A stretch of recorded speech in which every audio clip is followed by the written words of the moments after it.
medicin med det samme. Jeg må være rask.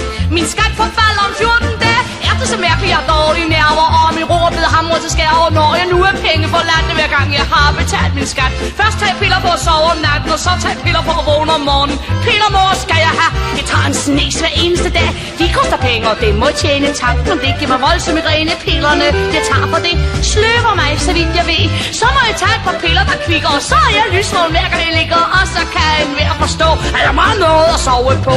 Ingen tager piller bare for at sige fornøjelse. Jeg må tage nogen, der hjælper på min fordøjelse. Den slags piller gør mig træt. På trætheden tager jeg så en tablet. Så er jeg vågen, og så må jeg prøve nogen, der kan dulme og døve og sløve. Når jeg så er slumret hen, så skal jeg op og på den igen.